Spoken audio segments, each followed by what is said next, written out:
Kita bersyukur dalam setiap ibadah kita dapat merasakan kemurahan Tuhan, kasih Tuhan yang indah, dan kita bisa rasakan bersama-sama dalam persekutuan pagi hari ini. Amin. Mari saudara-saudara kita buka Alkitab kita, 2 Korintus 3 ayat 2-3. Yuk sama-sama, 1, 2, 3.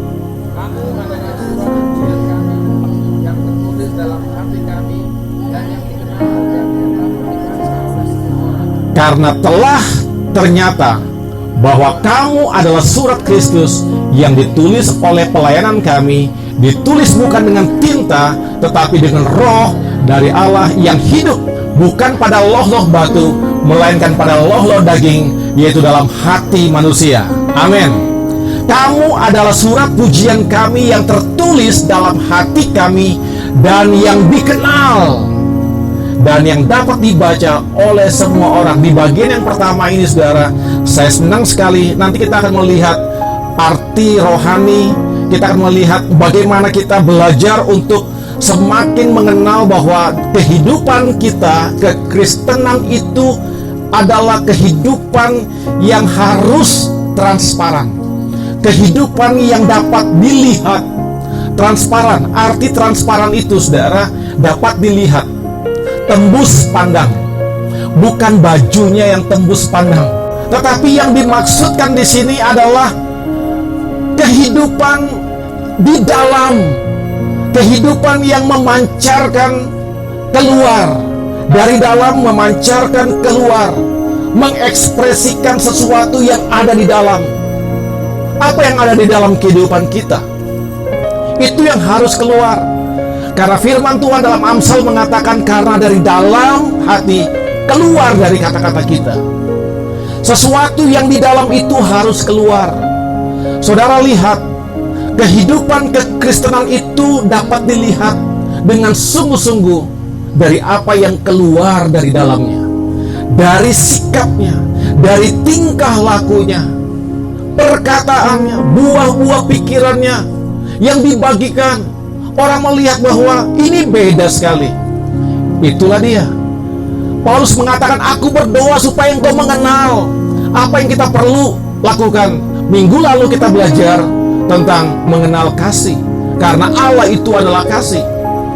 Nah, kita akan melihat misteri ini. Kita akan melihat rahasia ini. Kamu adalah surat pujian kami yang tertulis dalam hati kami, dan yang dikenal dan yang dapat dibaca oleh semua orang. Kita melihat di sini, saudara, ukirlah nama kita bukan di atas batu marmer, tetapi dalam hati orang, dan kepada semua orang, kepada banyak orang. Saya mau katakan sekali lagi, saudara, ukirlah nama kita bukan di atas batu marmer. Kesuksesan hidup ini bukan dari apa yang akan tertulis di batu nisan ketika kita mati, saudara. Ada banyak orang menulis, hidup adalah Kristus, mati adalah untung di batu nisannya. Tetapi saudara, kehidupannya judi terus siang malam. Ditulis di sana, hidup untuk Kristus, tetapi mabok-mabok terus. Apakah demikian, saudara? Itu satu paradoks. Kehidupan yang gak memancarkan Kristus, tetapi di batu nisan, di batu marmer itu ditulis kata-kata indah, seolah-olah dia yang paling alim selama hidupnya. Ada kan banyak orang seperti itu kan? Kalau udah ditulis kalau udah berhenti di sana, di batu nisan itu ditulislah kata-kata yang indah. Hidup dalam perjuangan sampai akhir, setia kepada Tuhannya. Waduh, saya baca seperti itu. Wih, bagus sekali. Coba kita telusuri orang ini siapa? Telusuri baik-baik.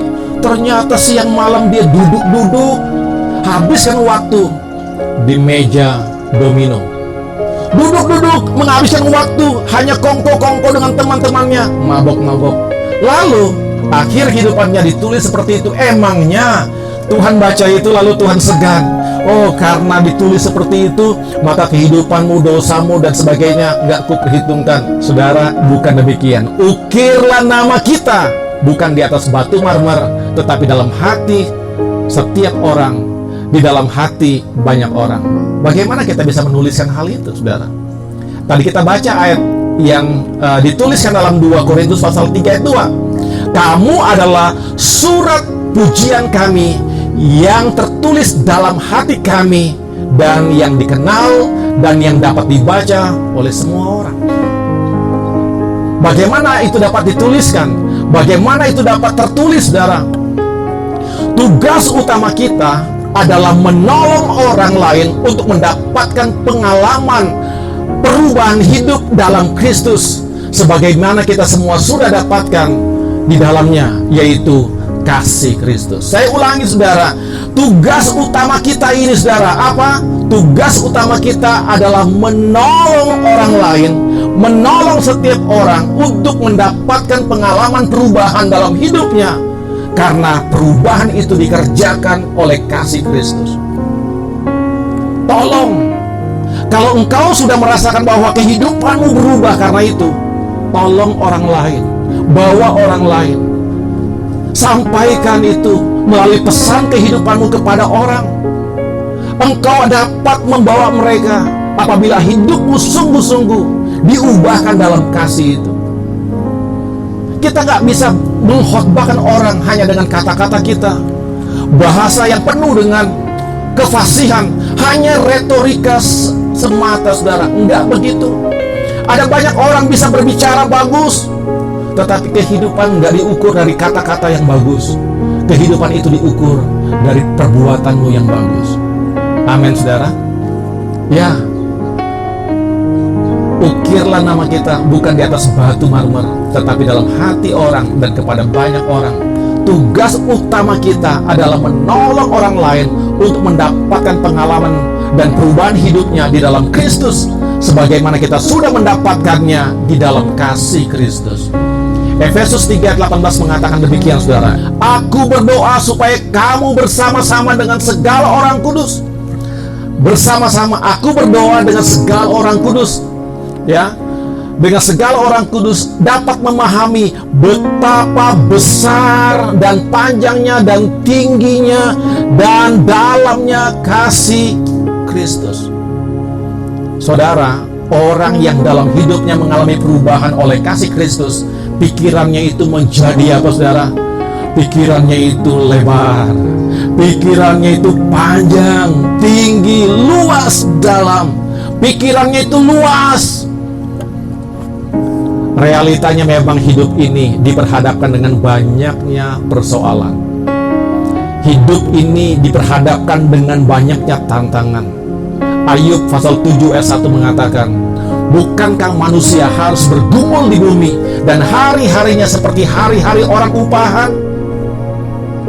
Bukankah kehidupan manusia itu seperti orang bergumul dan hari-harinya seperti orang upahan? Apa maksudnya, saudara? Dalam sebuah pergumulan itu sangat capek. Orang upahan itu juga capek. Coba kerja 7 to 7, aduh capek, maunya tidur, capek. Kehidupan itu seperti itu. Hidup itu sebuah pergumulan. Ayub mengatakan demikian. Bukankah manusia harus bergumul di bumi dan hari-harinya seperti hari-hari orang upahan? Saudara, kita lihat di sini realitanya memang hidup ini diperhadapkan dengan banyaknya masalah, banyaknya tantangan. Tetapi justru tantangan itu membuat kita harus lebih kuat. Ketika pohon tanpa tiupan angin, pohon itu akarnya lemah.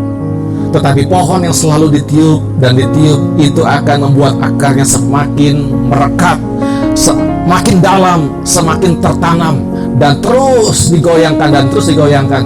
Dan pohon itu sangat kuat. Di padang gurun ada namanya pohon korma.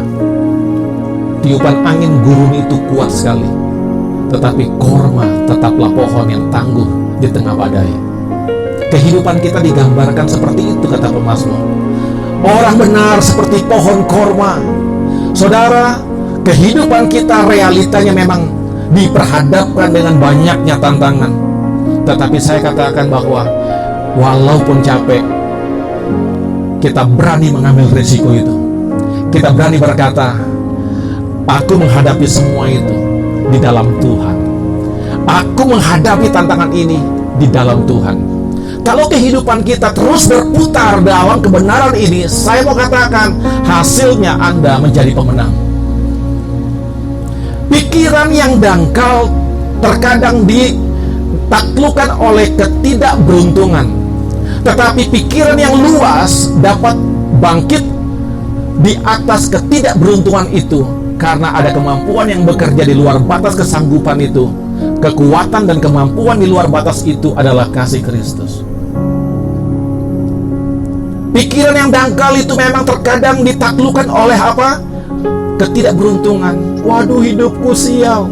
Nah, ditaklukkan seperti itu. Tetapi orang yang pikirannya luas dapat bangkit di atas apa? Di atas ketidakberuntungan itu. Dan dia berkata, karena Tuhan, bukan karena saya. Saudara, kemampuan yang bekerja di luar batas kesanggupan kita adalah kasih Kristus. Kalau kita mengenal kasih ini, Paulus berkata, aku berdoa supaya engkau mengenal betapa tinggi, betapa luas, betapa dalam, betapa lebar. Pemikiran kita akan seperti itu, saudara. Harapan kita akan seperti itu. Kita bergerak, kita ada, dan kita mempunyai kemampuan, dan kita mempunyai kesadaran. Bukan aku ini, tetapi kesanggupan ini karena kasih-Nya. Saudara, kita menghadapi hari-hari yang penuh dengan tantangan. Kalau kita masih ada seperti hari ini, kekuatan dan kemampuan yang bekerja di balik keterbatasan kita adalah kekuatan kasih. Amin, saudara. Kekuatan kasih Tuhan. Kesadaran bahwa tidak satupun di antara kita yang pernah diizinkan hidup bebas dari rasa sakit, kekecewaan, dan penderitaan. Jika kita mampu, itu bukan karena kita bisa. Kita bisa mampu karena kita mendapatkan kekuatan dan ketabahan dari sumber di luar diri kita sendiri. Sumber itu adalah Kristus. Sumber itu adalah kasih Kristus.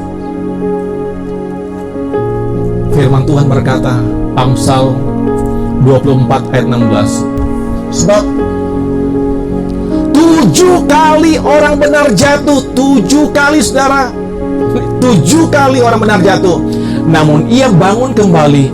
Tetapi orang fasik akan roboh dalam bencana. Saudara, pemazmur mengatakan demikian, kemalangan orang benar itu banyak, tetapi Tuhan meluputkan dia dari semuanya itu. Artinya apa? Kalau kita mampu berdiri dan ada sampai hari ini, ada kekuatan yang bekerja di balik kemampuan kita yang terbatas. Kekuatan itu adalah kasih Kristus. Kasih Kristus. Jadi kalau kita bisa ada hari ini, ingat kasih-Nya begitu luas, begitu dalam, begitu lebar, begitu tingginya, hanya untuk menjaga kita, hanya untuk menolong kita. Amin, saudara. Sebab 7 kali orang benar jatuh, namun ia bangun kembali. Wow.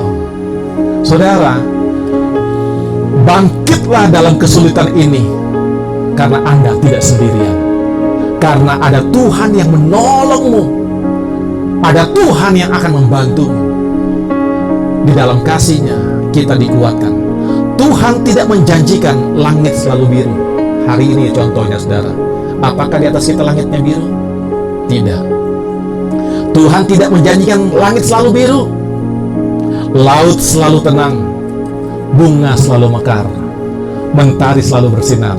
Tetapi kita selalu yakin Tuhan setia, selalu mengasihi kita, di dalam setiap keadaan selalu menolong kita. Amin, saudara. Dia berjanji, aku menyertai engkau sampai akhir zaman. Dia berjanji bahwa Dia adalah Immanuel yang terus menolong, memimpin kita dalam segala hal. Dia menyertai kita. Itu janjinya. Setiap kali saya sudah sampai di batas ketidaksanggupan saya memikirkan satu hal ini, Immanuel. Ternyata itu luar biasa. Ternyata itu dahsyat. Ketika saya berkata Tuhan gak sanggup, saya memikirkan ada satu hal, Allah, Engkau ada bersama aku. Tolong saya, bantu saya. Di saat saya lemah, Di saat saya tidak kuat, Tuhan memampukan saya. Dunia melihat loh hal ini, saudara. Dunia menyaksikan kita. 2 Korintus pasal 3 ayat 2-3 tadi, di bagian yang kedua dikatakan begini, saudara. Karena telah ternyata, saudara boleh garis bawahi kata-kata itu, boleh, saudara. Karena telah ternyata bahwa kamu adalah surat Kristus yang ditulis oleh pelayan kami, ditulis bukan dengan tinta, tetapi dengan roh dari Allah yang hidup, bukan pada loh-loh batu, melainkan pada loh-loh daging, yaitu dalam hati manusia. Ternyata bahwa kamu adalah surat Kristus yang ditulis oleh pelayanan kami, ditulis bukan dengan tinta, tetapi dengan roh Allah. Saudara, hari ini saya mau katakan, dalam pelayanan ini Tuhan sedang menuliskan di dalam hati kita, bukan dengan tinta itu, tetapi Tuhan sedang menuliskan sebuah kasih, berbicara di dalam hidupmu, dituliskan bahwa kamu mampu, kamu bisa hidup seperti Kristus, kamu bisa, asalkan kamu mau. Ayo, firman Tuhan akan terus menuliskan hal itu.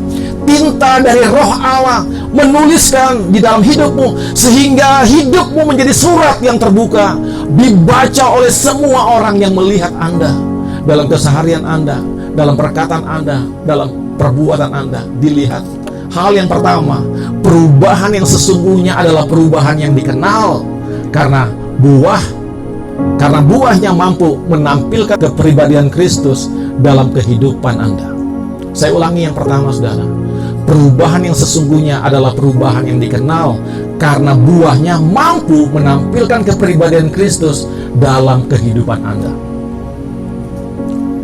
Itu perubahan, ya. Buahnya mampu menampilkan kepribadian satu pribadi, yaitu Kristus, dalam kehidupan kita.